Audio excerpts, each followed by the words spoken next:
DST has been around for almost 10 years, so it comes as no surprise that the community has developed a ton of mods for the game.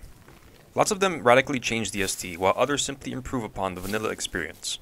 I typically like to keep my game as close to vanilla as possible, so I don't really delve into mods that let you play as an anime girl, TF2 heavy, or even mobs such as hounds or pigmen.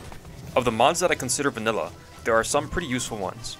Epic Health Bar lets you see the boss's total health, current health, their health thresholds, and how much damage your attacks are doing. While having this information gives you an advantage in boss fights, it's great for making DST videos or streams, since it provides the viewer with a more informative experience. The same is true for the Combined Status mod, as it allows viewers to see the exact values of your health, sanity, hunger, temperature, and any other relevant meters at all times. Another really good one is Action Queue, a mod that makes performing tasks and actions a lot less tedious. There are other good ones that I don't really use, such as geometric placement for pretty bases, or too many items for testing things out in creative. However, there is one mod that stands above all the other ones. The mod I'm talking about is called Don't Starve Alone. Despite the game being intended to be played co-op, I think most people spend the majority of their time playing this game solo. However, since DST is a game made with the intent of multiplayer, I don't think it's optimized for the solo experience. So there's a lot of background processes that the game needs to utilize for online co-op that are just unnecessary for solo. The Don't Starve Alone mod optimizes DST for single player games. The result of this optimization is just a way smoother gaming experience, especially for those who don't have the best computer. For those of you who are playing DST on a souped up gaming rig, this mod might not have a massive effect on your game. However, for people like me who play DST on a regular laptop, the difference is extreme. There are many ways in which the mod improves gameplay, but I wanted to briefly go over what in my opinion are the three standout reasons that make this by far the best mod in the game. The first is load times. Anyone who's played this game knows that whenever you boot up a world, switch shards, or roll back a game, you're going to waste a bunch of time looking at a loading screen. The Don't Starve Alone mod doesn't really decrease load times for shard switching, and it'll somewhat decrease the time it takes to generate a new world, but when it comes to booting up an existing world or rolling back, this mod makes an enormous difference. Just take a look at this footage. On the left, I'm booting up the game using the Don't Starve Alone mod, and on the right, I'm doing the same thing except without mods. With the mod, my generic laptop boots up a world in about 30 seconds.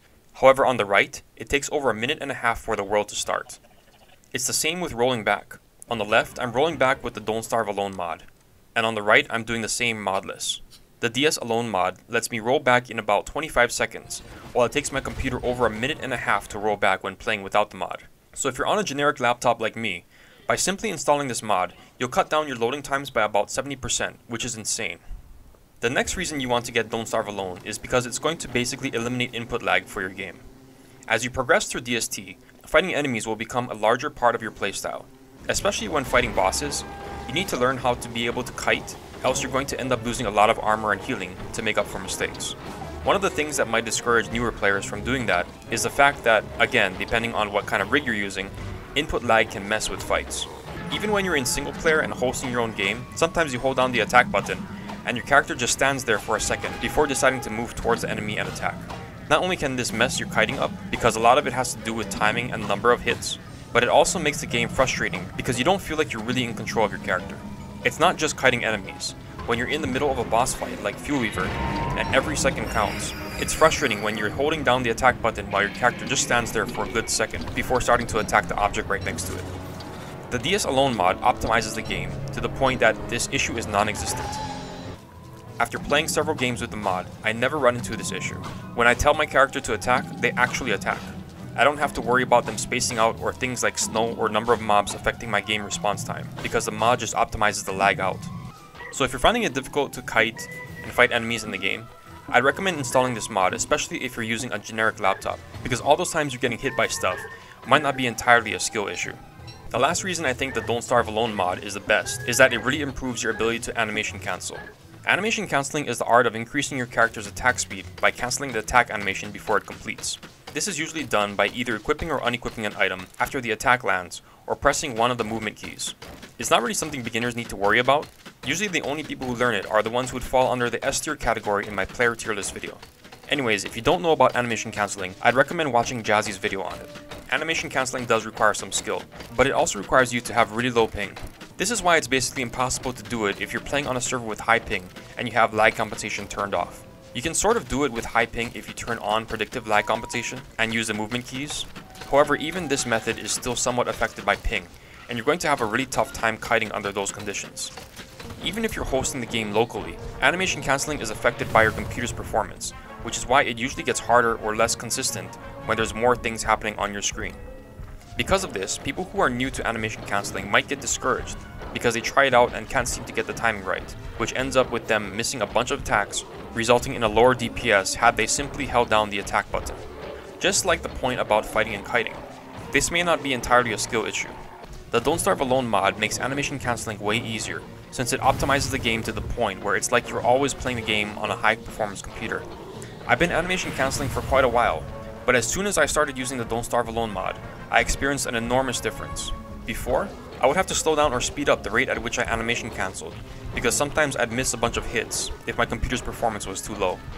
This was especially true when fighting Dragonfly during winter, since the snow, coupled with the fire from exploding lava, would cause my computer's performance to dip, which resulted in missed attacks. With the Don't Starve Alone mod, you don't have to worry about that. You can consistently animation cancel as fast as you can, because the game is running so smoothly.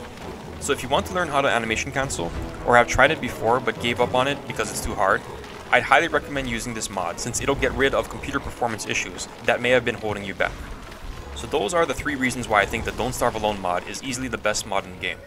Aside from making the game generally way less laggy, it drastically reduces the amount of time you'll be wasting watching a loading screen, and it makes fighting and animation cancelling just way more enjoyable since it removes the negative effects of bad computer performance. To top it all off, it's probably the most vanilla out of all the mods the game has to offer, since it's not giving you an unfair advantage by providing boss information, speeding up your chopping speed for you, or letting you see all your stats and temperature at the same time. It just makes the game run really smoothly. Anyway, that's the end of the video. For those of you who haven't downloaded the mod yet, I hope that this video has inspired you to do so, because, at least for me, it makes DST a way more enjoyable game to play. Like always, thanks for watching, take care and have a great day.